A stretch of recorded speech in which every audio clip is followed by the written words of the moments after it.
Hi all, welcome back to Final Whistle in for another match preview on the channel. And tonight we look at the visit to the South Coast as Leicester take on Brighton and Hove Albion. The Foxes, it can't go on like this, can it? Will we finally score a goal is the main thing, you know.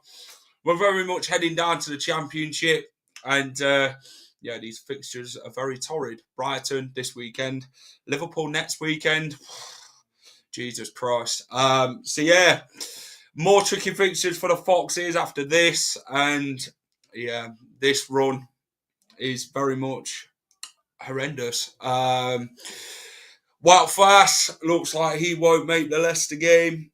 He's a doubt for this one. I think Akoli will probably come in for him for this one. But yeah, we're going to sit down with Joe from Albion Obsessed. He's going to give me the lowdown on the Albion as well to find out how they're doing since they last played Leicester. What a game it was last time we played Brighton. But Leicester are lacking goals.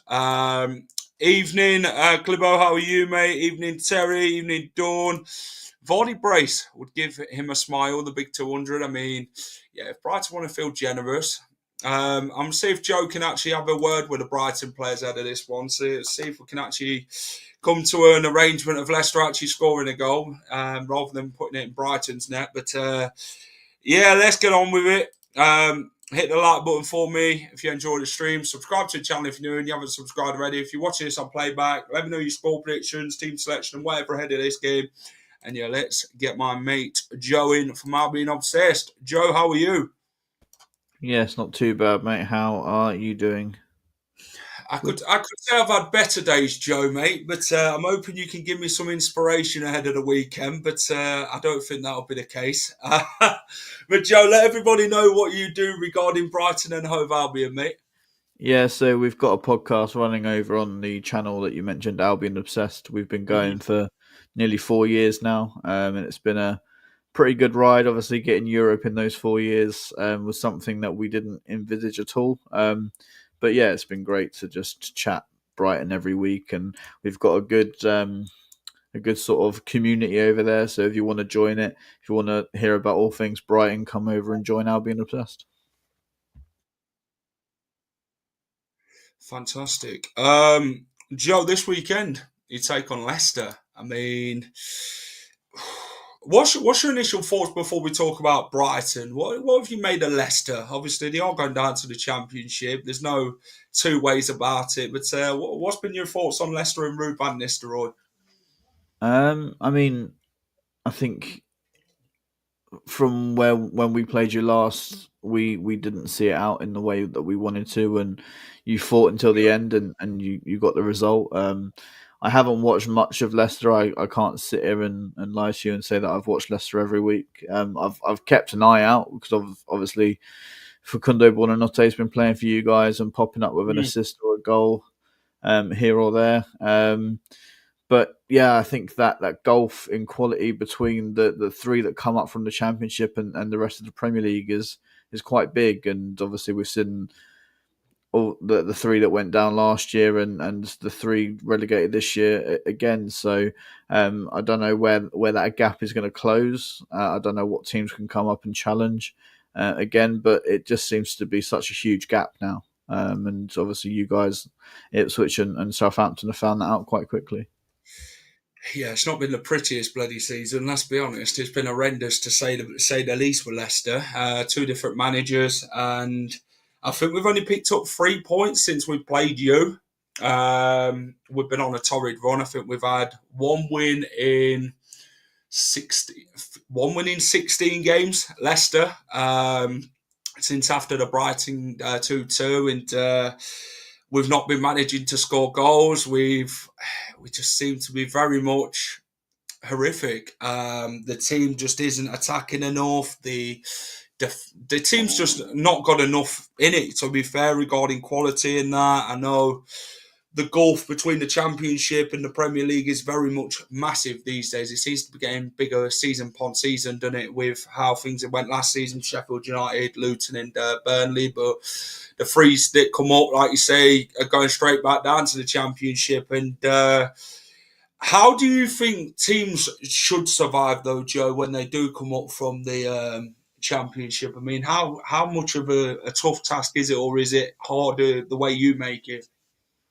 Yeah, I mean, I was listening to the rest of his football podcast with Russell Martin, and Mm, he was talking about the fact that if he didn't win that playoff final with Southampton, how his job at Southampton would have been looked, and at a club like that, at a club like people that keep yo-yoing in between the Premier League and the Championship, you've got a big bulk of players that have experienced that relegation and have that fear of relegation, and of players that haven't experienced the Premier League yet as well. So I think it's a really hard sort of bridge to build. mm, And he spoke about Forest when they came up, they threw loads of money at it.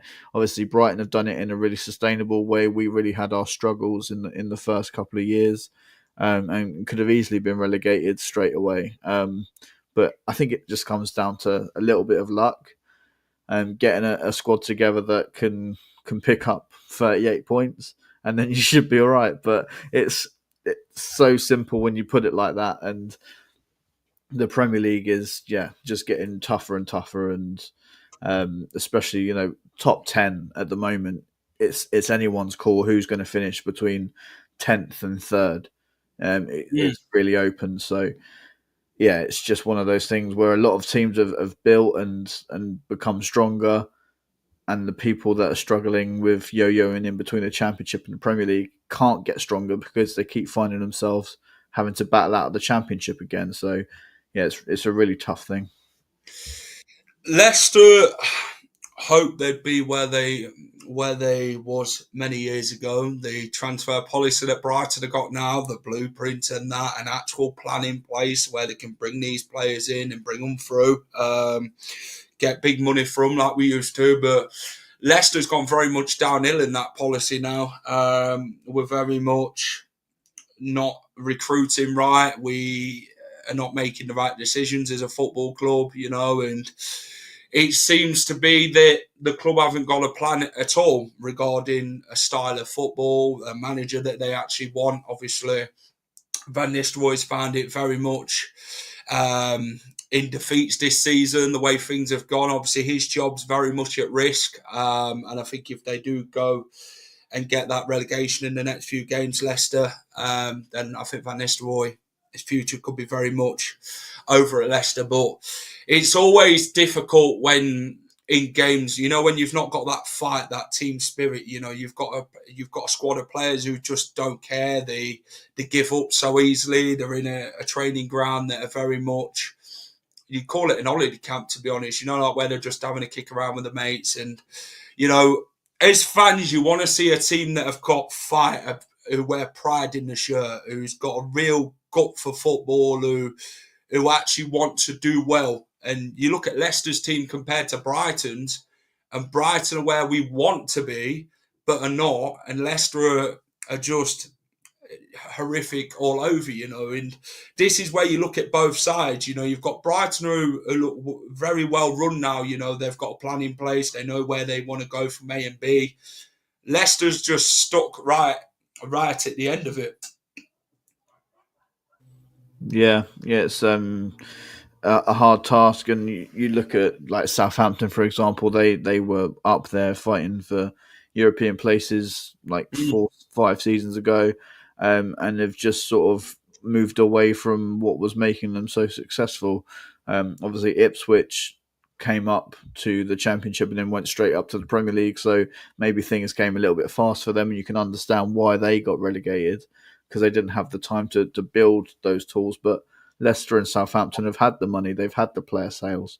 Mm, They've had the experience in the Premier League, so you should expect there to be a successful blueprint there. You guys won the league in 2016. There shouldn't be that fall from grace. There should be some sort of knowledge from the owners of how mm, to at least keep you in the Premier League, yeah. and then build on that, and then that's where you can get to European football. That's what we've had to do. We've had to build. It's not come overnight, and we're lucky that we've got an incredible owner who's got a 10, 15, 20-year plan for us. So Mm. I think it just comes down to the blueprint of the club, as you mentioned earlier. Yep.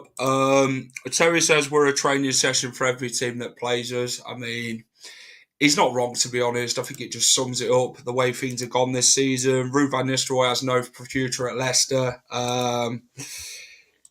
The thing is, things are going to be even more tougher for Leicester with the circumstances and that when they do get relegated to the Championship, when it is confirmed and that, because the FL are going to throw the book at us. And you go into a game like Brighton and it's like you're watching it through your fingers. Do you know what I mean? You're thinking to yourself, how many are we actually going to concede? Because we've only scored 25 goals this season in the Premier League, and that's embarrassing to say for any team that have come up from the Championship. You know, it just shows there's nothing in determination, or there's no plan of actually how to score a goal. You might as well get some arrows in the stands and direct it to see where the actual goal is, because I don't think Leicester know where it is, and it's been a massive issue.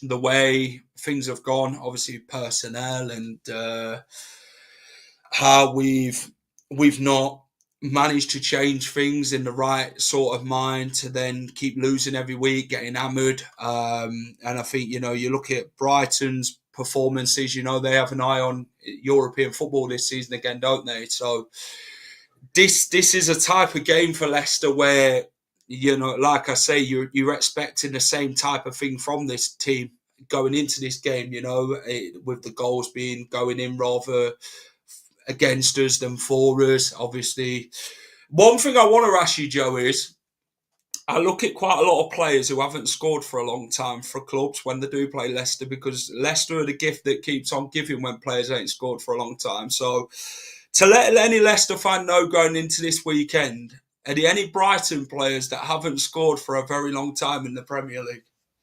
Lewis Dunk. It's been a while. And he's our only fit centre back at the moment. So hopefully he can step up and score from a corner. Solly March hasn't scored in the Premier League since his return from injury. Other than that, Carlos Baleba maybe got one against Fulham a few months back, but yeah, I mean we've been quite sort of blessed in terms of sharing the goals amongst the squad this season. So I don't know really who to pick on. Probably Lewis Dunk or Bart Verbruggen. Why not? I tell you what, the way you say about sharing goals, this bloody team couldn't share a pack of sweets between them. Let's be honest, if they had a pack of pick and mix from bloody Wilco back in the day, or bloody Woolworths, whatever it is, they wouldn't know which sweet they'd want each other, because they'd probably get none, to be honest, because they all probably wouldn't like them, so it's no good sharing them. But yeah, this is a tough game, a very tough game. I know there's some Brighton fans been messaging me and have been like, yeah, we don't do well against relegation sides, to be honest, who are very much fighting down the bottom. Well, I wouldn't even call us fighting, to be fair. We're in the relegation zone because we deserve to be. So how does Brighton sort of go into this game? Is there a struggle against teams at the bottom, or is it very much how Brighton sort of set up for these type of games? At home, definitely. We drew 1-1 with Southampton. We drew Mm, 0-0 with Ipswich at home. Beat them both away. So I'm hoping that because we drew at your place, we'll beat you at our place. So hopefully roles reverse. But we're going into it with no confidence at all. We're on the back of 3 really disappointing results. Went yeah. out of the FA Cup in a really harsh way, and then had Mm, to play Villa sort of 72 hours later. Lost 3-0, and then we lost against 9 men against Crystal Palace. So I think mentally the team have taken a little bit of a beating over the last 2 weeks, and before the international break, we were flying. We were 6 wins on the bounce, 7 unbeaten. And yeah, the international break completely broke that out for us. And we've got a lot of injuries. We've got sort of 12, 13 players out injured who would all have a claim to be in the starting 11 if they were fit. So, but then I sound a little bit like Ange Postecoglou blaming it on injuries a little bit, don't I? But we're going into this one hoping that we get 3 points, and there has to be a mentality shift this weekend if we're to be serious about getting Europe. We have to. I hate saying it because we've been in the position you guys have been, but we have to be picking up these results against teams that are struggling at the bottom. And if we don't, questions are going to be asked. Well, I think we're asking more questions about Leicester than you're asking about Brighton in games. This is the thing with Leicester. We always, in the last 2 games that we've played, we've conceded in the opening 2 minutes. I think Brighton are a side that like to start fast, but it's how you counter that type of thing. It's a case of, I'd say we defend, but we don't. We can't. There's just no way of threat coming from Leicester. This will probably be your easiest home game of the season, because when we start getting our bellies tickled, we roll over. Do you get what I mean? So it might seem a bit pragmatic regarding using the word straightforward for Brighton, because it has been for all the teams that have played us this season, apart from Southampton away and Bournemouth at home. But it's a game that you hope Leicester can bloody score a goal in the game, because we haven't been scoring. I think we've gone 8 straight games without scoring now. So it's a massive worry, isn't it, Joe? When you look at a team and they're not sort of banging in goals, you kind of think to yourself, what's going wrong at that football club if they can't even score a goal? Yeah, I mean, it's something that we've looked at, obviously, on the podcast and in Brighton group chats and stuff, as looking at Leicester's scoring record. And I think you've scored 4 league goals since Boxing Day.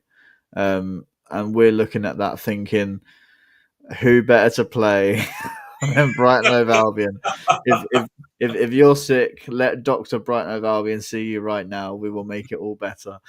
So I think that's the negative mindset that comes with being a Brighton fan sometimes, is that we're quite realistic. We don't get too ahead of ourselves, and we like to be a little bit humble in that sense, because, as I say, we've come from nothing. So I'd hate to sit here and go, yeah, it's going to be a piss easy game, we're going to roll you over, because I know as a football fan, as a Brighton fan, it doesn't happen that easily. As easy as it might look for you Leicester fans, as a Brighton fan, I'm saying it's not going to be easy at all. I hope that I'm proved wrong. I hope that we've come out with a 4-5-0 win. But yeah, I'm going into it a little bit reserved, because I know what we do when we play teams that are struggling in the relegation zone. We seem to give them a bit of respect and say, go on then, if you want to.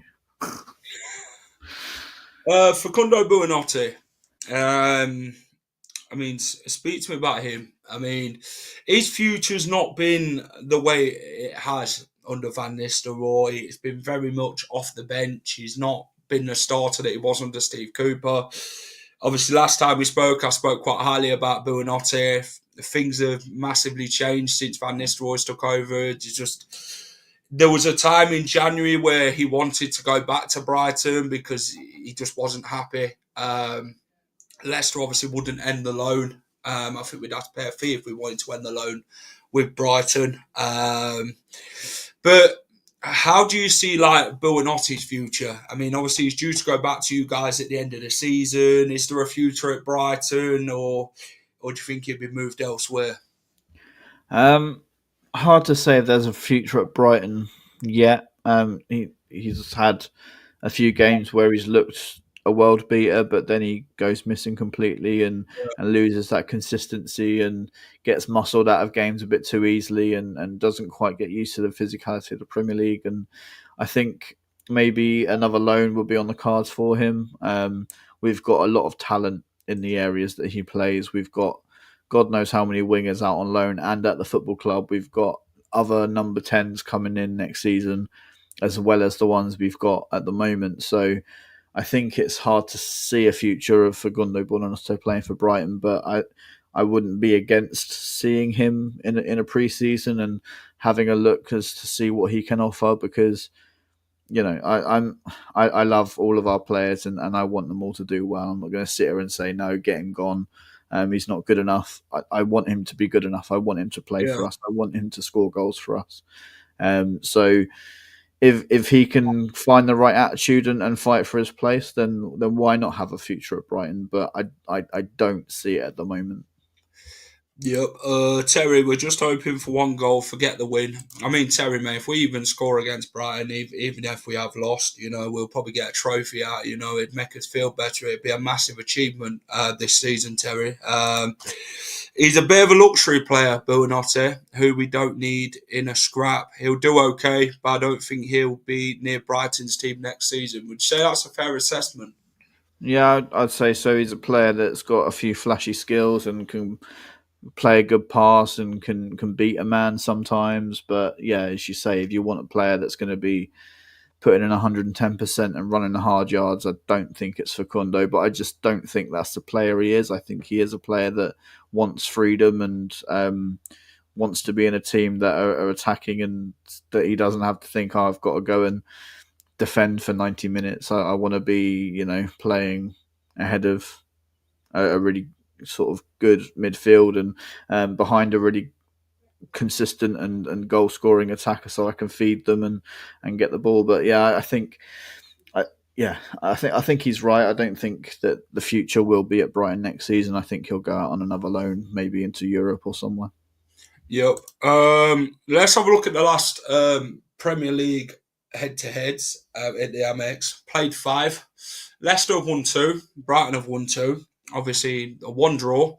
Let's have a look at, before we talk about the stats. Last time out, I mean, it were an absolutely baking day in Brighton. Absolutely hot. Leicester took the lead in the game, and we fell apart. I mean, we were in a relegation battle that season when we last played you, and Brighton had Graham Potter, didn't they? At that point, and they just annihilated us, didn't they? Leicester just absolutely fell apart all over the pitch, just gave up, and Brighton just hammered us. I mean, talk to me about the 5-2 win last time round. Yeah, that was in fact Graham Potter's last ever Brighton Mm. game as well. It was after that he snaked us for money and went to Chelsea. Not that I'm still bitter about it at all. And it was, we've gone into Europe since then, so I'm not that bothered. Yeah, it was a great game, and I think it was the foundations of what Potter had been laying finally showing. We had that little bit of inconsistency at the start of the game. We couldn't hold on to a lead, and you guys sort of hit us back and pegged us back when you needed to. But in that second half, we came into our own, and Alexis McAllister ran the show. I think it could have been 6 or 7, to be honest. I think Alexis scored probably one of the best goals I've ever seen at the Amex, but it was ruled offside because Mwepu was stood in the line of your goalkeeper, which was really gutting, because when I saw that fly into the back of the net, I was like, that's an all-timer. Bloody VAR ruining the sport. Not that Danny Ward sees anything anyway, Joe. So Oh, fair enough. Fair enough. But yeah, it was a really good game, and I think the foundations were there for all to see that Brighton were not just there to make up the numbers, and that we were going to, go on to achieve something special. And that season, that's the season we eventually qualify for the Europa League. So, yeah. Yeah, we were on kin. We were absolutely on kin. Saturday away end, I thought, when we went 1-0 up, I thought, maybe we might do something here. And then I realised, Leicester don't do things easy, do they? And, Danny Ward, disaster class all over. He started bloody arguing with bloody Ndidi and this, that, and the other. And we completely fell apart, and Leicester fans were fuming.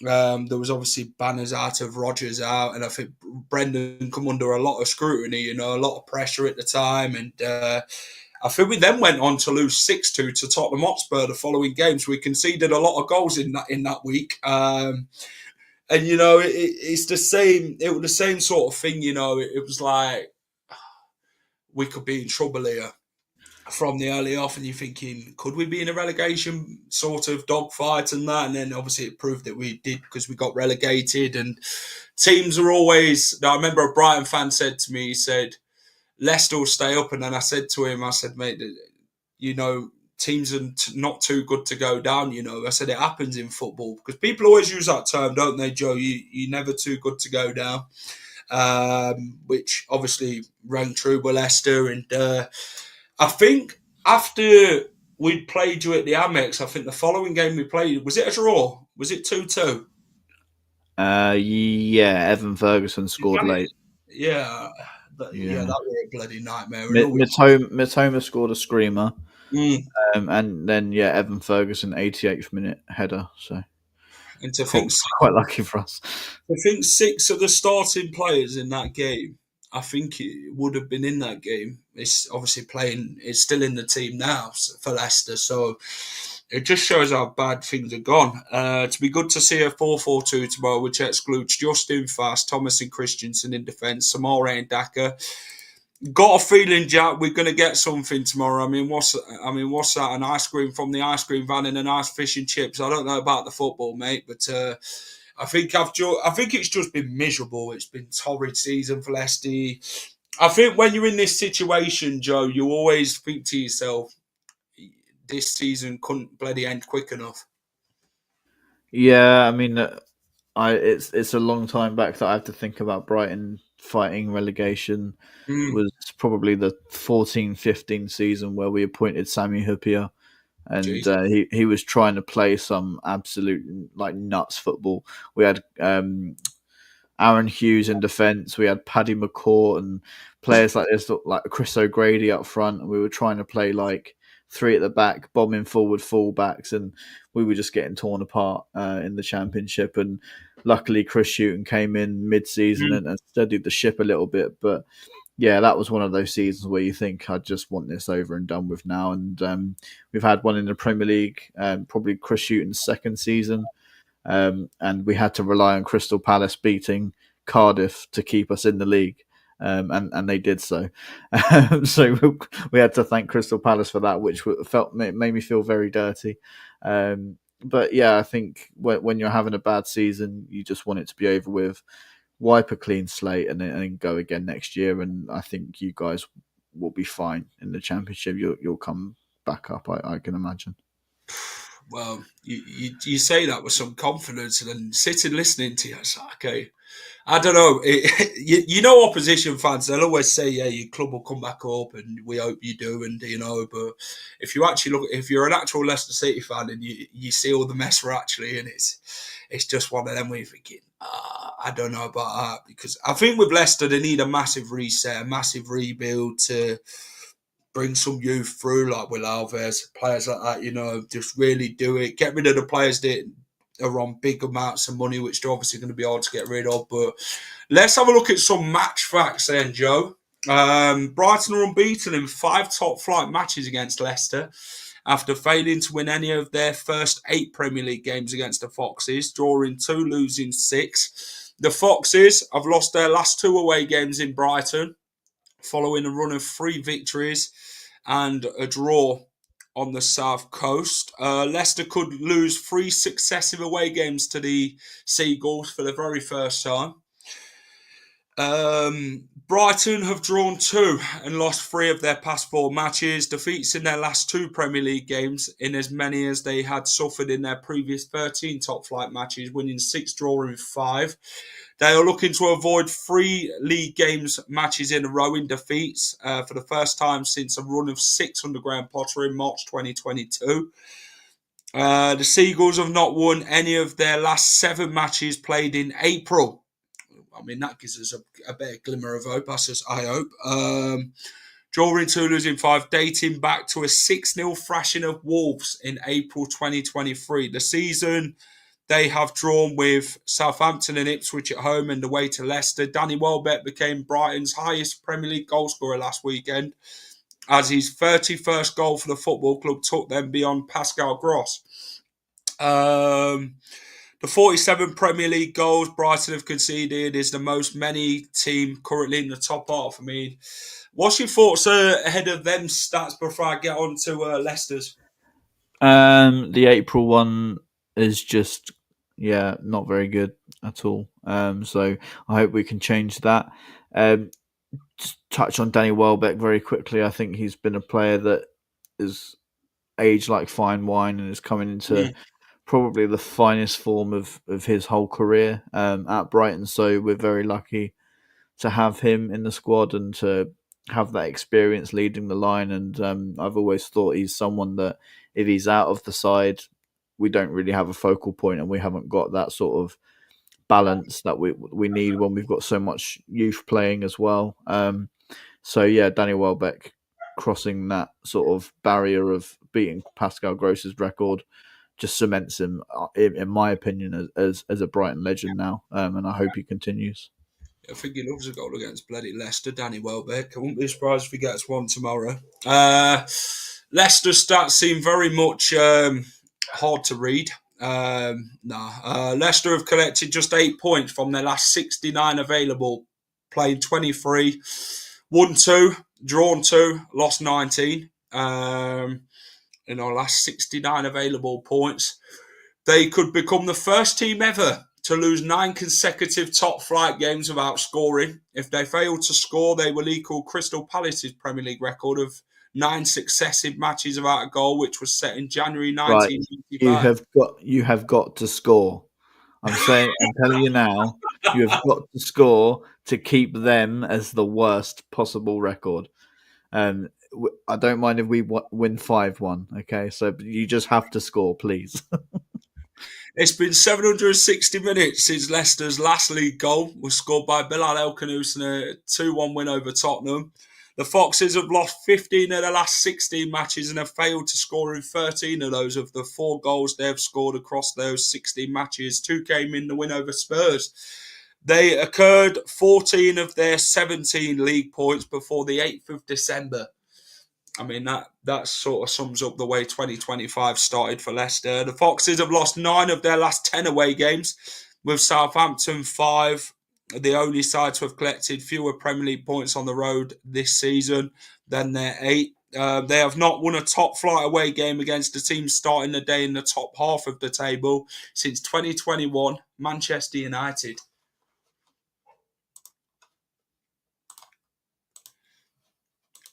I think that's very much.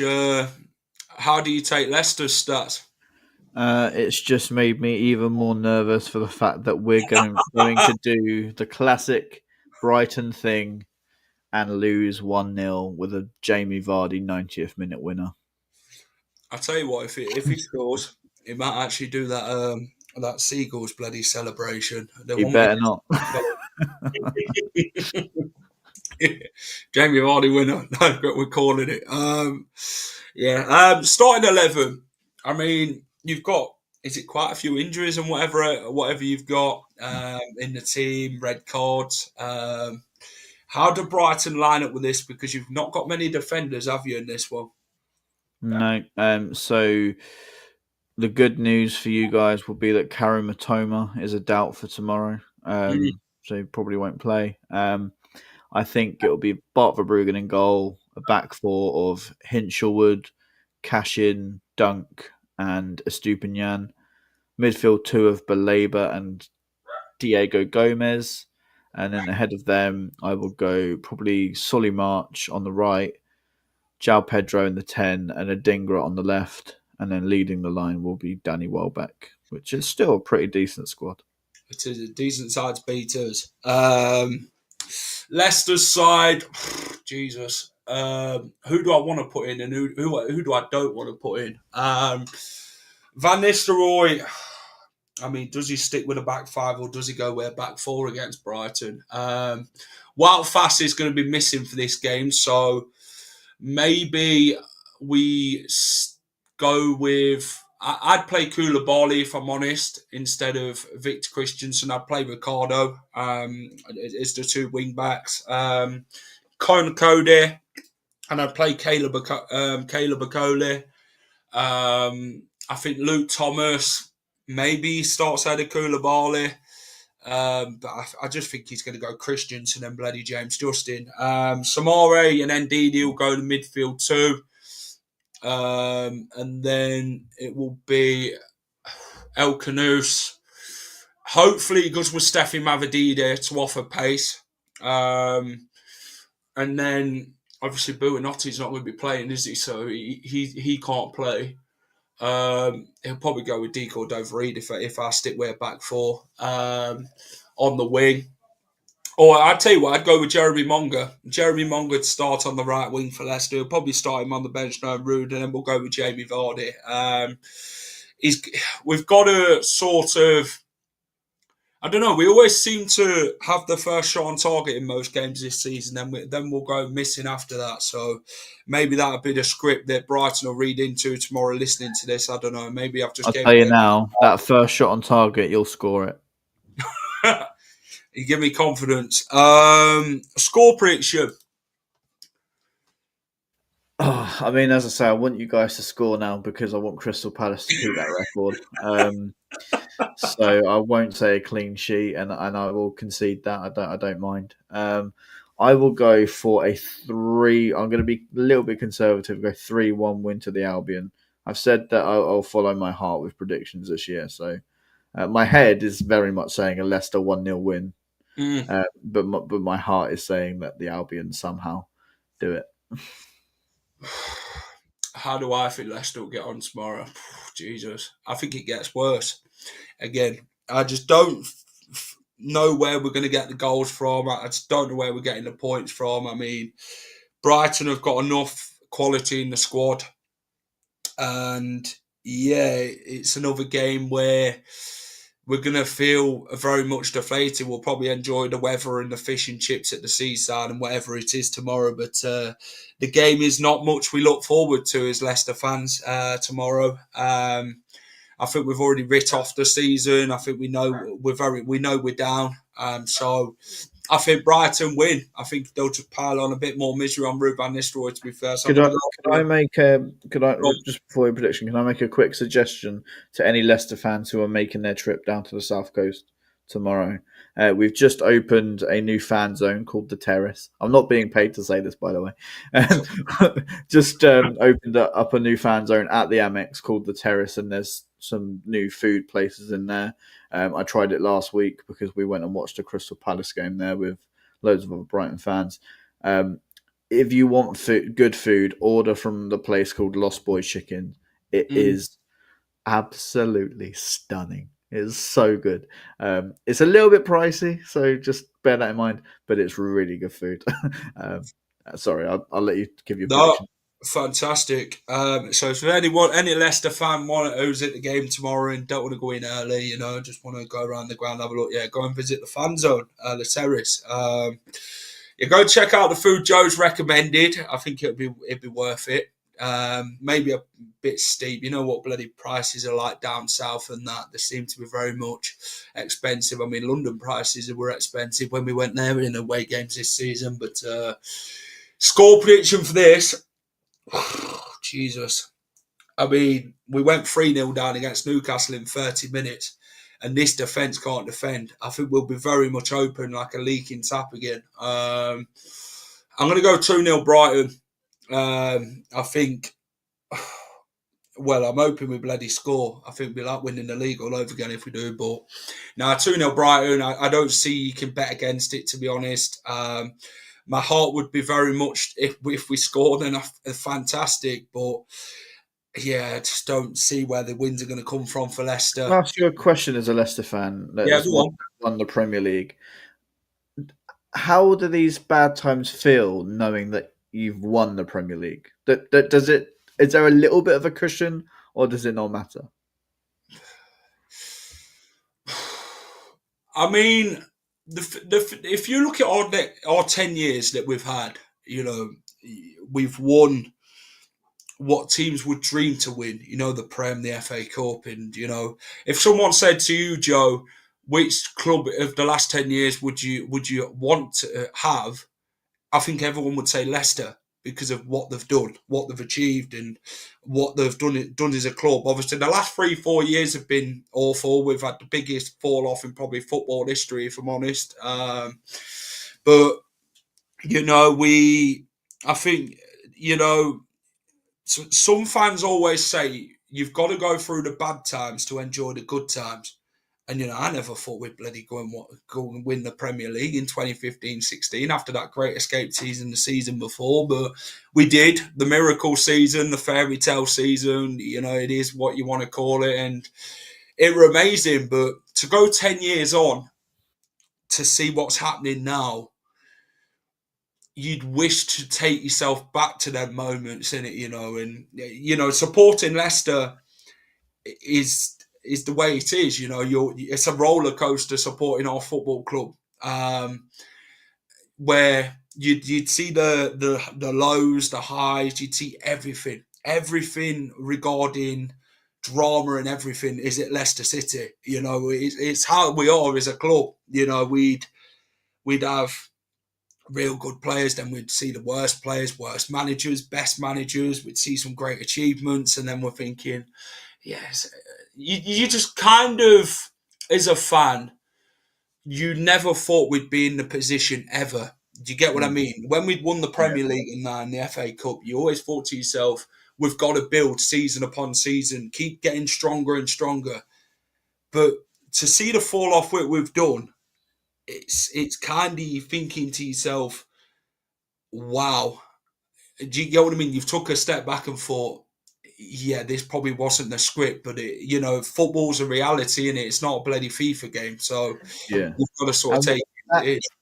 That title winning season. Mm. Sorry, I sort of spun this onto talking about your title win now, but That's all right, mate. Happy times. when did you really believe that Leicester were going to win the Premier League? Because for me, as a Brighton fan, if we were in that position, I'd be like, I won't believe it until Lewis Dunk is lifting the trophy above his head.